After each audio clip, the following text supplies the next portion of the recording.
મિત્રો spectrum high school PS Patel 39 વર્ષનો મારો અનુભવ છે એનો હું ટીચિંગમાં ઉપયોગ કરું છું। મારી જુદી જુદી મેથડ જે હું સમજાવતો જાઉં છું। ગુજરાત રાજ્ય લેવલે કેઆરપી આરપી તેમજ શિક્ષણના તમામ ક્ષેત્રોમાં લેખન સહિત તમામ જગ્યાએ કામ કરેલું છે। એવા મારા બહોળા અનુભવનો હું ઉપયોગ મારા ટીચિંગ દરમિયાન કરું છું। મારો લાભ અવશ્ય લેજો એવું ખાસ જણાવું છું। Good morning all friends. जो आपणे कलिल द्रावण जे छे एना विविध गुणधर्मो जोई रह्या छे। हवे आगळ बीजा एक गुणधर्म उपर आवीए छे ए स्कंदन अथवा अवक्षेपण। आ एक अगत्यनो गुणधर्म छे स्कंदन अथवा अवक्षेपण। बीजो शब्द स्कंदन स्कंदन अथवा अवक्षेपण।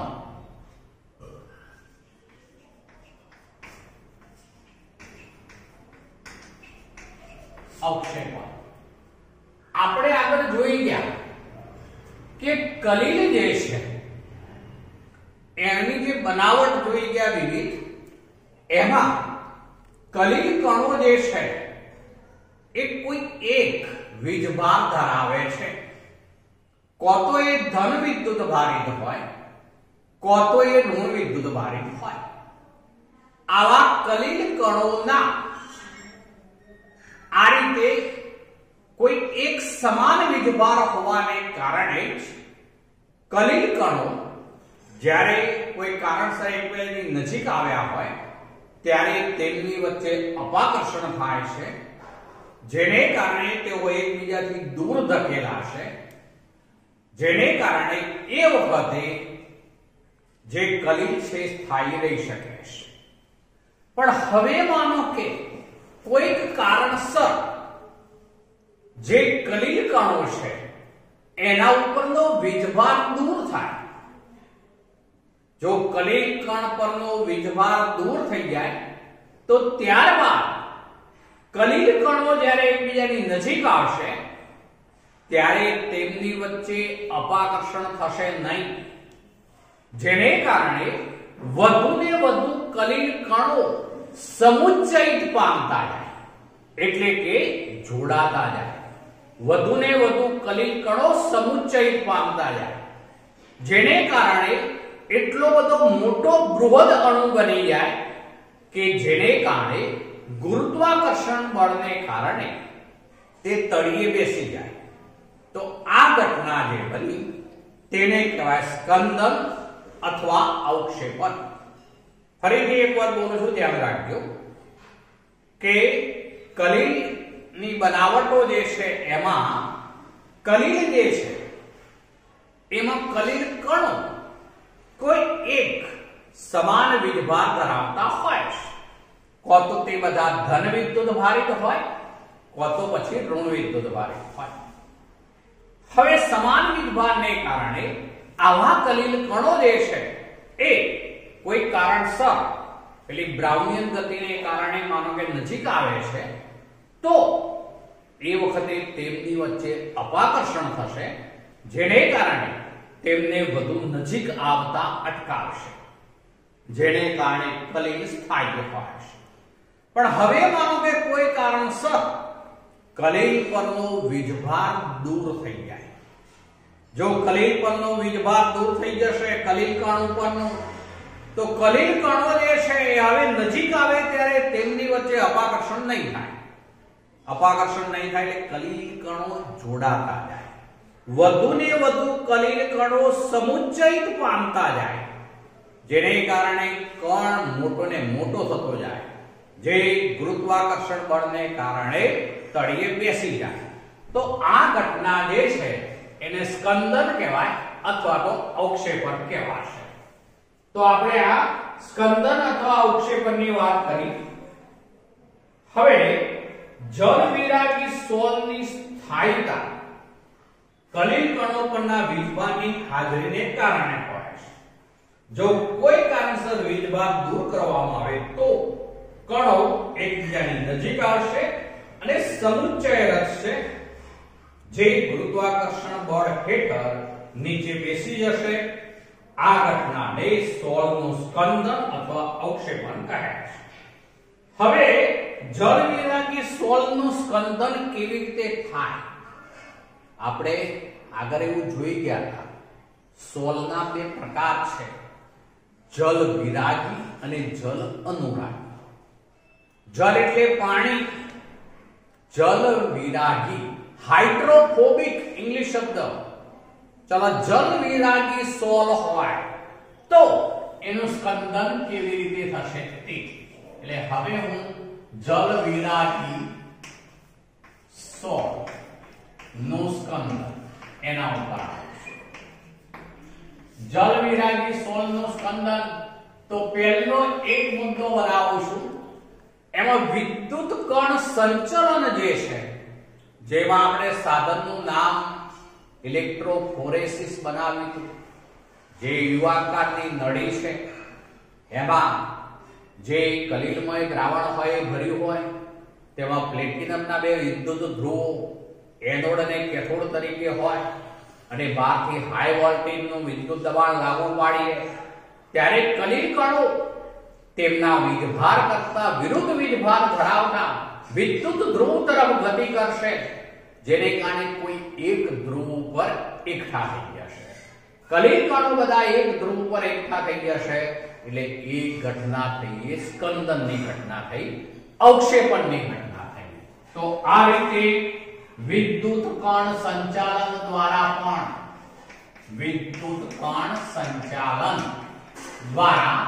જલ વિરાગી સ્ફુલનું સ્પંદન થઈ શકે. બીજી રીતે વાત કરીએ, બે પરસ્પર વિરુદ્ધ વીજભાર ધરાવતા કલિલમય દ્રાવણો હોય તેમને સરખા પ્રમાણમાં એકબીજામાં મિશ્ર કરવામાં આવે ત્યારે ધન વિદ્યુત ભારિત એવા કલિલ કણ દ્વારા ઋણ વિદ્યુત ભારિત કલિલ કણો પરસ્પર એકબીજાને તટસ્થ કરે છે. એટલે એનો અર્થ એવો થયો કે કલિલ પરનો વીજભાર દૂર થઈ ગયો. કલિલ પરનો વીજભાર દૂર થઈ જાય તો હવે કલિલ કણો એકબીજાની નજીક આવતા જાય, એકબીજા સાથે સમુચ્ચય પામતા જશે, માટે સ્કંદન થવાનું, અવક્ષેપણ થશે. તો આમ બે વિરુદ્ધ વીજભાર વાળા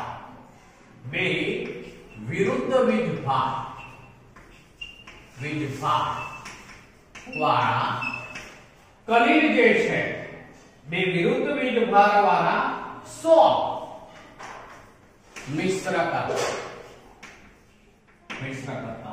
આપણે દાખલા તરીકે એવું લઈએ કે ફેરિક ઓક્સાઇડ, જળયુક્ત ફેરિક ઓક્સાઇડ છે, જળયુક્ત ફેરિક ઓક્સાઇડ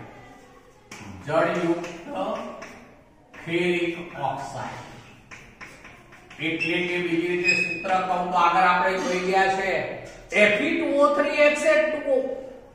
હવે એ ઓક્સાઇડ કયો છે તો એ ધન વિદ્યુત ભારિત કલિલ ધરાવે છે. હવે આવા ધન વિદ્યુત ભારિત એવા સોલની અંદર જ્યારે આર્સેનિયસ સલ્ફાઇડ, એમાં આર્સેનિયસ સલ્ફાઇડ જેને આપણે AS2S3 કહ્યું, આ કયું છે તો Fe2O3 જે છે ધન વિદ્યુત ભારિત સોલ છે. યાદ રાખીશું મિત્રો, આ જ્યારે આ જે છે ઋણ વિદ્યુત ભારિત છે, તો આ જ્યારે પરસ્પર બે વિરુદ્ધ વીજભાર ધરાવતા આવા સોલને સમપ્રમાણમાં, સરખા પ્રમાણમાં એકબીજામાં મિશ્ર કરવામાં આવે ત્યારે કલિલ કણો પરસ્પર એકબીજાના વીજભારને નષ્ટ કરી દેશે.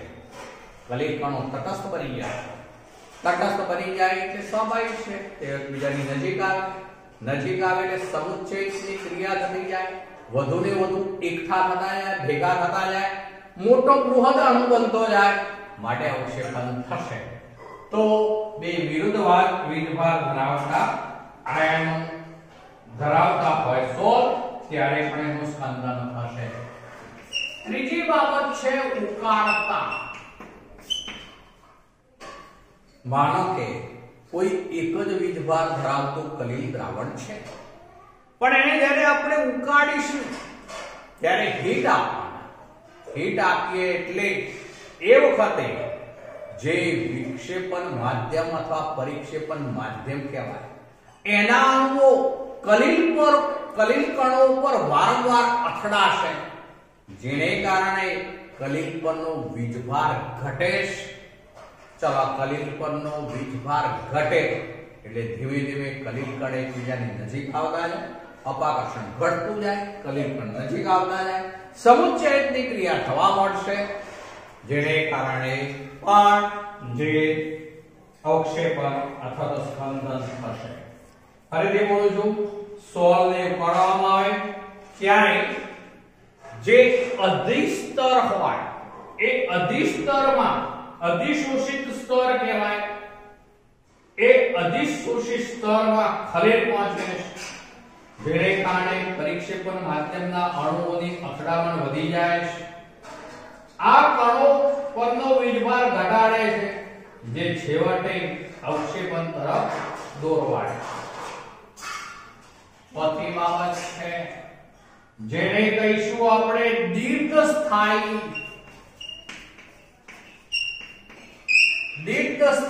પારશ્લેષણ. આપણે આગળ જોઈ ગયા હતા પારશ્લેષણ ડાયાલિસિસ, પણ એ પારશ્લેષણ વધુ સમય સુધી થવા દઈએ. દીર્ઘસ્થાયી, દીર્ઘ એટલે વધુ લાંબા સમય સુધી થવા દઈએ તો ધીમે ધીમે એવું બનશે કે તેમાંના કલીલ કણો ઉપરનો વીજભાર જે છે એ તટસ્થ કરી જશે. ચલો, તો આ રીતે લાંબા સમય સુધી ડાયાલિસિસ કરવાથી હાજર વિદ્યુત વિભાજ્યની અલ્પ માત્રા પણ દૂર થશે અને તેથી કલીલ અસ્થાયી બને છે અને છેવટે તે સ્કંદનમાં પરિણમે છે. દીર્ઘસ્થાયી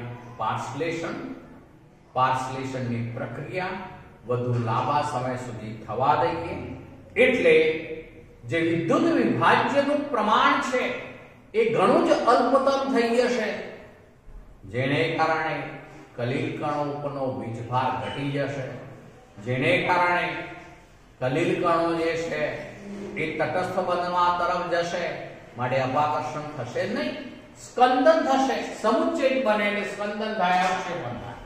તો દીર્ઘસ્થાયી પારશ્લેષણ. ચલો, એ સિવાય વિદ્યુત વિભાજ્ય ના ઉમેરણથી. આ મુદ્દો બીજો એક અગત્યનો છે મિત્રો. વિદ્યુત વિભાજ્યના ઉમેરણથી આપણે માનો કે કોઈ કલીલ સ્થાયી છે પણ એ જલ વિરાગી છે, હવે એમાં આપણે વધુ વિદ્યુત વિભાજ્ય ઉમેરીએ છીએ. વધુ વિદ્યુત વિભાજ્ય ઉમેરીએ ત્યારે કલીલ કણ પર જે વીજભાર હોય તેના કરતા વિરુદ્ધ વીજભાર ધરાવતા વિદ્યુત વિભાજ્યના આયનો દ્વારા કલીલ કણોનું તટસ્થીકરણ થાય છે. ફરીથી બોલું છું, જ્યારે જલ વિરાગી દ્રાવણમાં બહારથી કોઈ વિદ્યુત વિભાજ્ય ઉમેરવામાં આવે ત્યારે કલીલ કણોનો જે વીજભાર હોય તેના કરતા વિરુદ્ધ વીજભાર ધરાવતા જે વિદ્યુત વિભાજ્યના આયનો હોય તેના દ્વારા કલીલ કણો તટસ્થ થાય છે, જેને કારણે તે સ્કંદનમાં પરિણમશે, અવક્ષેપણ થશે. અહીંયા જે છે એ શુલ્ઝ અને હાર્ડી બે વૈજ્ઞાનિકના નામ છે. હાર્ડી અને બીજું છે શુલ્ઝ. એમને એ બાબત શોધી કાઢી કે જે સ્કંદન કરતા છે, જેને બીજો શબ્દ પણ વપરાય છે સ્કંદન કરતા, જે છે એ કોણિક કરતા તરીકે પણ ઓળખાય. અર્થ એવો થશે કે જે આયન દ્વારા કલીલ કણોનું સ્કંદન થાય છે, કલીલમય દ્રાવણનું સ્કંદન થાય છે. ફરીથી બોલું છું, જે આયન એટલે કે વિદ્યુત વિભાજ્યના જે આયન દ્વારા કલિલ કણ જે છે એને તટસ્થ બનાવે છે, જેને કારણે તે સ્કંધનમાં પરિણમે છે, તો આ વિદ્યુત વિભાજ્યના વિરુદ્ધ વીજભાર ધરાવતા આયનને સ્કંદન કરતા કહે છે, ઓર્ણન કરતા કહે છે. હવે શોલ્ઝ અને હાર્ડીએ એવું શોધી કાઢ્યું કે વિરુદ્ધ વીજભાર ધરાવતો વિદ્યુત વિભાજ્યનો જે આયન સ્કંદન કરે છે એની ઓર્ણન ક્ષમતા, સ્કંદન ક્ષમતા તેની સંયોજકતા, તેનો વીજભાર, તેની સંયોજકતા ના સમપ્રમાણમાં હોય છે. એટલે કે જેમ સંયોજકતા વધે છે તેમ તેની ઓર્ણનકર્તા તરીકેની શક્તિ વધે છે. ફરીથી બોલું છું, જેમ સંયોજકતા વધે છે તેમ ઓર્ણનકર્તા તરીકેની તેની ક્ષમતા, શક્તિ એ વધે છે. દાખલા તરીકે આપણી પાસે કોઈ ઋણ વિદ્યુત ભારિત કલિલ છે, ઋણ ભારિત કલિલ છે આપણી પાસે, તો ઋણ ભારિત કલિલનું સ્કંદન કરાવવું હોય તો સ્કંદન કરતા તરીકે ઉમેરવામાં આવતા વિદ્યુત વિભાજ્યનો ધન આયન ઉપયોગી બનશે.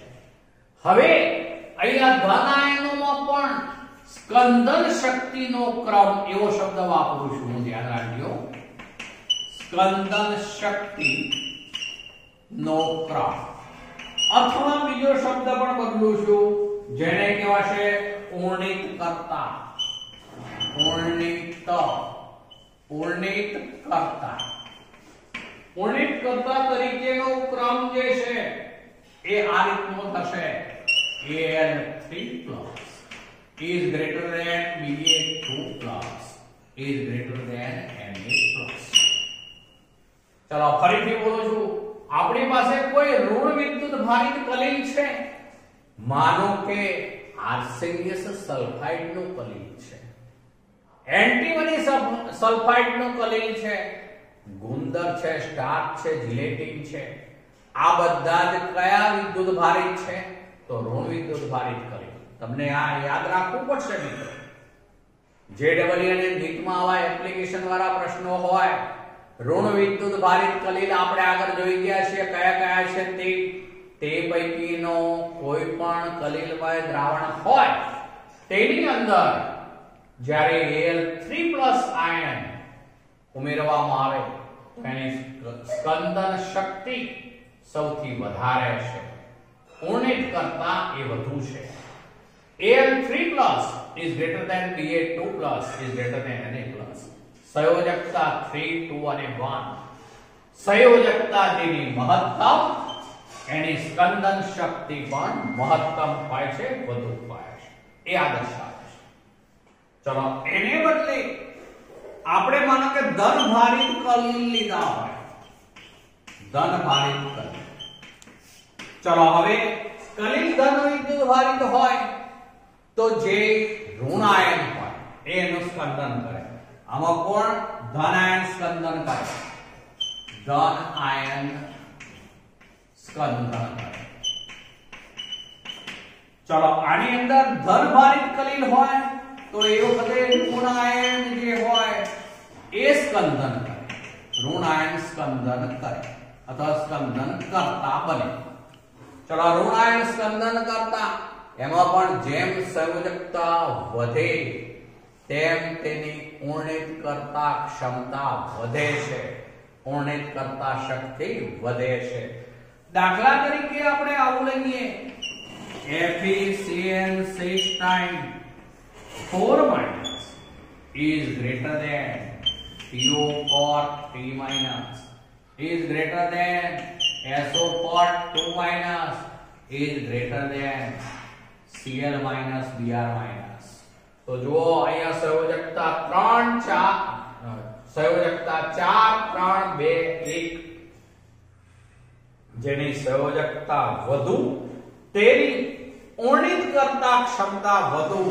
ઓર્ણિત કરતા ક્ષમતા એવું કહીશું ઉણિત કરતા શક્તિ ક્ષમતા શક્તિ એ એફિશિયન્સી 4 ટાઈમ્સ માઇનસ આની સૌથી વધારે કોના માટે ધનભારિત કલિલ માટે is greater than PO for 3 minus is greater than SO for 2 minus is greater than Cl minus.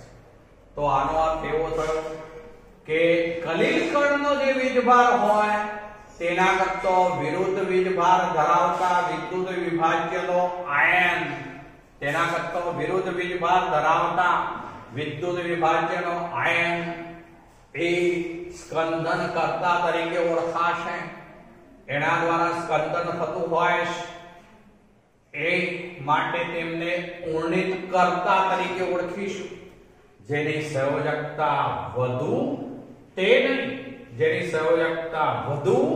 તેની ઉણિત કરતા તરીકેની ક્ષમતા વધુ હોય માટે આમાં Al3+ ઋણ વિદ્યુતભારિત કલિલ માનો કે ગોલ્ડ સોલ છે, પ્લેટિનમ સોલ છે, સિલ્વર સોલ છે, કોપર સોલ છે, બરોબર, એસિડિક રંગક છે, એ બધા જ સ્ટાર્ચ, જીલેટિન, ગુંદર એ બધા જ ઋણ વિદ્યુતભારિત કલિલ હોવાને કારણે Al3+ is greater than Ba2+ is greater than Na+ તે બધા માટે ઉણિત કરતાનો ક્રમ બનશે. પણ તેને બદલે માનો કે ધનભારિત કલિલ તરીકે જળયુક્ત ઓક્સાઇડ હોય Fe2O3.X2 Al2O3.X2 CrO3.X2 કે પછી બેઝિક રંગક ડાસ્ટપ જેવો કે કયો હોય એની અંદર તો મિથિલિન બ્લુ તો એ જે છે તેનું સ્કંદન જે છે એ કોણ હિમોગ્લોબિન છે એ બધાનું સ્કંદન TiO2 છે એ બધા જ ધનભારિત કલિલ હોય છે માટે તેમના સ્કંદન માટેનો ક્રમ આ રીતનો છે. તો નીટ JEE માટે આપણે યાદ રાખવું પડશે કે કયા કલિલ ધનભારિત છે અને કયા કલિલ ઋણભારિત છે. ઉદાહરણો પણ યાદ રાખીશું અને એને માટે કયો ક્રમ હોય એ પણ યાદ રાખીશું. હવે શું બોલું છું જોજો, જેની ઉણિત કરતા શક્તિ વધુ હોય તો એનું પ્રમાણ હંમેશા ઓછું જોઈએ. માટે બીજો એક શબ્દ હવે મૂકું છું તો એને કહેવાશે એ સ્કંદન મૂલ્ય તરીકે ઓળખાશે. હવે હું સ્કંદન મૂલ્ય શબ્દ ઉપર આવું છું. સ્કંદન મૂલ્ય તો એમાં જે છે એ સ્કંદન મૂલ્ય જે છે સ્કંદન મૂલ્ય જે છે એમાં આપણે એવું કહી શકીએ કે 1 લિટર કોઈ પણ કલિલમય દ્રાવણ છે એનું સંપૂર્ણપણે સ્કંદન કરવા માટે 2 કલાક દરમિયાન સંપૂર્ણપણે સ્કંદન કરવા માટે જે ઉમેરવામાં આવતું વિદ્યુત વિભાજ્ય હોય તેનું જે સાંદ્રતા છે એ સાંદ્રતાને સ્કંદન મૂલ્ય કહે છે. એને સ્કંદન મૂલ્ય કહેવાય. ફરીથી એક વાત બોલું છું, 1 લિટર પ્રતિ લિટર જે કલિલમય દ્રાવણ હોય તેનું 2 કલાકને અંતે સંપૂર્ણપણે સ્કંદન કરાવવા માટે જે વિરુદ્ધ વીજભાર ધરાવતો વિદ્યુત વિભાજ્ય ઉમેરવો જરૂરી બનશે એ વિદ્યુત વિભાજ્યની સાંદ્રતા એ સ્કંદન કરતા જે હોય તેની સાંદ્રતાને સ્કંદન મૂલ્ય કહે છે. તેની સાંદ્રતાને સ્કંદન મૂલ્ય કહે છે.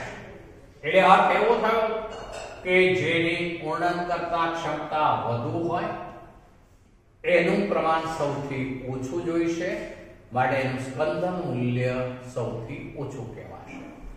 સ્કંદન મૂલ્ય છે જનરલી મિલીમોલમાં હોય છે, મિલીમોલ લીટર ઇનવર્સ. આમ તો સાંદ્રતા આપણે જનરલી લેતા હોઈએ છીએ મોલ લીટર ઇનવર્સમાં, પણ અહીંયા જેમ સૂક્ષ્મ પ્રમાણ જોઈશે વિદ્યુત વિભાજ્યનું, ઉમેરવામાં આવતા વિદ્યુત વિભાજ્યનું, અને માટે તે મિલીમોલ લીટર ઇનવર્સમાં કહીશું. તો આમ પ્રતિ લીટર ખલીલમય દ્રાવણનું 2 કલાકને અંતે સંપૂર્ણપણે સ્કંદન કરાવવા માટે ઉમેરવામાં આવતા સ્કંદન કરતા જે છે એ આયન ની જે સાંદ્રતા હોય તેને સ્કંદન મૂલ્ય કહે છે. ચાલો તો આપણે આ બધી વાત કરી એ જલ વિરાગી સોલના સ્કંદન માટેની વાત કરી. વિદ્યુત કણ સંચાલન જે ઇલેક્ટ્રોફોરેસિસ સાધન હતું એની વાત થઈ. બે વિરુદ્ધ વીજભાર વાળા સોલ મિશ્ર કરીએ. દાખલા તરીકે જળયુક્ત ફેરિક ઓક્સાઇડ છે તો આ ધન વિદ્યુત ભારિત સોલ છે, અને ES2O3 આ ઋણ વિદ્યુત ભારિત સોલ છે.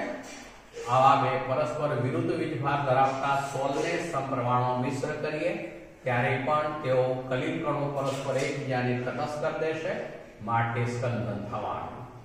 આપણે ઉકાળીએ તો તેને કારણે જે અધિસ્તર હોય એમાં ખલેલ પહોંચે છે, જેને કારણે જે પરિક્ષેપણ માધ્યમના જે અણુઓ હોય એ પેલા કલિલ કણો ઉપર એમની અથડામણ બોમ્બ વાળો વધી જાય છે, અથડામણ વધી જાય છે, જેને કારણે કલિલ ધીમે ધીમે વીજભાર ગુમાવતો જાય છે અને માટે પણ છેવટે સ્કંદનમાં બની જાય છે.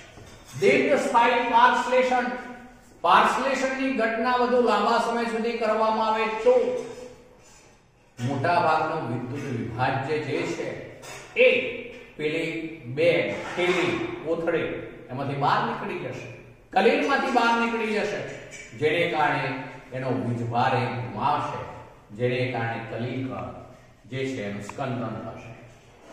વિદ્યુત વિભાજ્યના ઉમેરણથી આપણે કોઈ કલિલ છે એની અંદર બહારથી વિદ્યુત વિભાજ્ય જ્યારે ઉમેરીશું વધુ પ્રમાણમાં ત્યારે કલિલ જે વીજભાર ધરાવતો હોય તેના કરતો વિરુદ્ધ વીજભાર ધરાવતો વિદ્યુત વિભાજ્યનો આયન દ્વારા સ્કંદન થાય છે, માટે વિરુદ્ધ વીજભાર ધરાવતા આયનને સ્કંદન કરતા કહે છે. શુલ્ઝ અને હાર્ડિંગે પ્રયોગો દ્વારા એવું શોધી કાઢ્યું કે આ સ્કંદન શક્તિ જે છે એનો આધાર એ જે સ્કંદન કરતા હોય તે આયનના વીજભાર, તેની સંયોજકતા, તે આયનના વીજભાર અથવા તો તેની સંયોજકતા પર આધારિત હોય છે. જેટલી સંયોજકતા વધુ હોય તેમ તેની પૂર્ણનકર્તા તરીકેની ક્ષમતા વધુ ગણાશે. માટે ઋણ વિદ્યુત ભારિત કલિલના સ્કંદન માટે પૂર્ણનકર્તાનો ક્રમ Al3+ is greater than Ba2+ is greater than Na+. જ્યારે ધન ભારિત કલિલ માટે ઋણ આયન સ્કંદન કરતા તરીકે રહેશે, જેથી એને પૂર્ણનકર્તા શક્તિનો ક્રમ FeCl6 times 4- is greater than PO4 3- is greater than SO4 2- is greater than Cl-. સ્કંદન મૂલ્યની વાત છેલ્લે કરીએ આપણે. પ્રતિ 1 લીટર ખલીલમય દ્રાવણનું 2 કલાકને અંતે સંપૂર્ણપણે સ્કંદન કરાવવા માટે ઉમેરવામાં આવતા વિદ્યુત વિભાજ્યના ન્યૂનતમ ઉમેરવાનું, ઓછામાં ઓછું ન્યૂનતમ ઉમેરવામાં આવતા વિદ્યુત વિભાજ્યની સાંદ્રતાને અથવા તો સ્કંદન કરતાની સાંદ્રતાને તેનું સ્કંદન મૂલ્ય કહે છે. જેની સ્કંદન શક્તિ વધારે હોય એમાં વિદ્યુત વિભાજ્ય ઓછો ઉમેરવો પડશે, માટે સ્કંદન ક્ષમતા એનું સ્કંદન મૂલ્ય વધારે કહેવાશે. ચલો હવે આવીએ છે દ્રવ અનુરાગી સોલનું સ્કંદન. દ્રવ અનુરાગી સોલ અથવા કહેવાશે જલ અનુરાગી સોલ.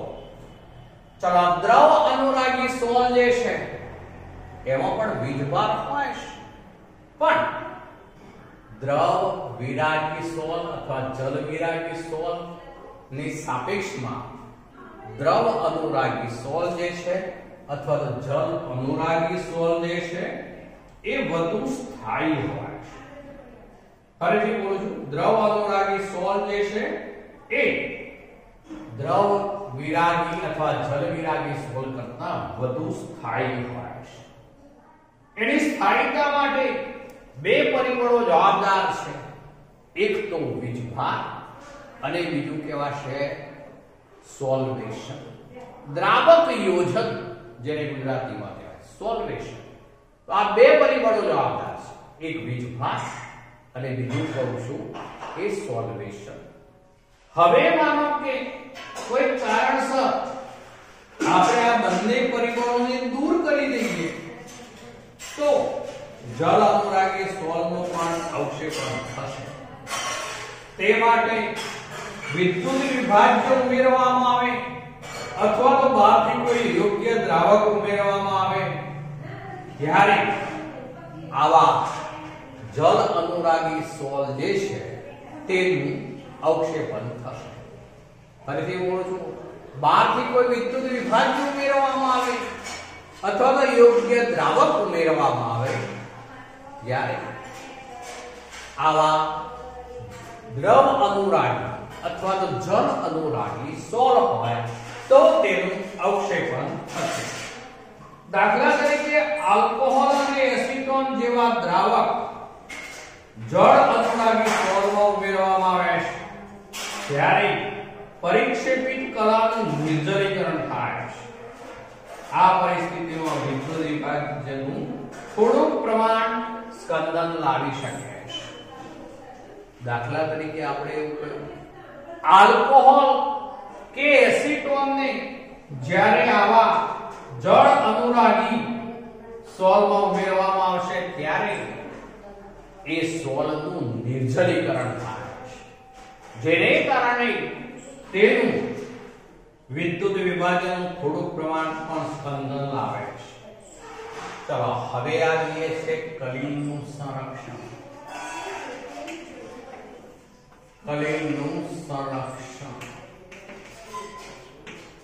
કલિલનું સંરક્ષણ એટલે કલિલને કેવી રીતે રક્ષિત બનાવી શકાય, એટલે કે એને કેવી રીતે સ્થાયી બનાવી શકાય, તેનું અવક્ષેપન થતું કેવી રીતે અટકાવી શકાય એની વાત. દ્રવ અનુરાગી સોલ દ્રવ વિરાગી સોલ કરતા વધારે સ્થાયી છે. ફરીથી બોલું છું, દ્રવ અનુરાગી સોલ દ્રવ વિરાગી સોલ કરતા વધુ સ્થાયી છે. તો એનું કારણ એ છે કે એમાં જે કલિલ કણો છે એના ઉપર દ્રવ અનુરાગી સોલમાં જે દ્રાવક હોય એ એનું ઉપરનું આખું સ્તર બનાવી દે છે, ઉપરનું સ્તર બનાવી દે છે, જેને કારણે તેનું એક પ્રકારનું ઢાંકણ બની જશે. માટે તે તેને રક્ષિત કરે છે, રક્ષણ આપે છે. દ્રવ અનુરાગી સોલ દ્રવ વિરાગી સોલ કરતા વધારે સ્થાયી છે, જેને કારણે દ્રવ અનુરાગી કલિલ વિપુલ પ્રમાણમાં જળયોજિત હોય છે. એટલે કે કલિલમાં કણો જે પ્રવાહીમાં તેઓ પરિક્ષેપિત થયેલા હોય તે પ્રવાહીના ઢાંકણથી ઢંકાયેલા હોય છે, માટે રક્ષિત હોય છે. ફરીથી બોલું છું, તો જે દ્રવ અનુરાગી સોલ છે તે દ્રવ વિરાગી સોલ કરતા વધુ સ્થાયી છે.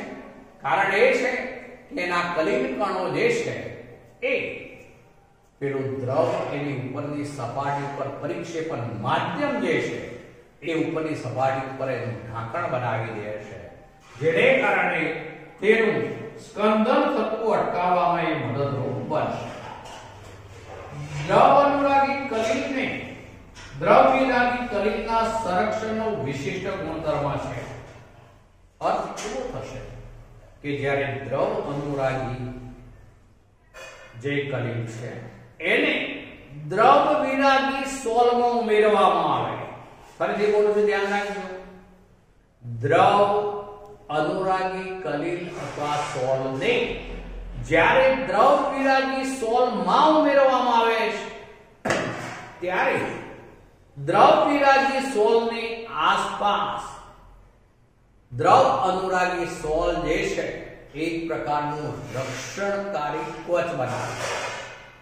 ફરીથી એક વખત બોલું છું, આપણે દ્રવ અનુરાગી સોલ જે છે તેને દ્રવ વિરાગી સોલમાં ઉમેરવામાં આવે ત્યારે દ્રવ વિરાગી સોલની આસપાસ દ્રવ અનુરાગી સોલ જે છે એક પ્રકારનું સ્તર બનાવી દે છે, જે એક સંરક્ષક સ્તર તરીકે વર્તે છે, જેથી તેનું અવક્ષેપણ થતું અટકાવવામાં મદદરૂપ બને છે.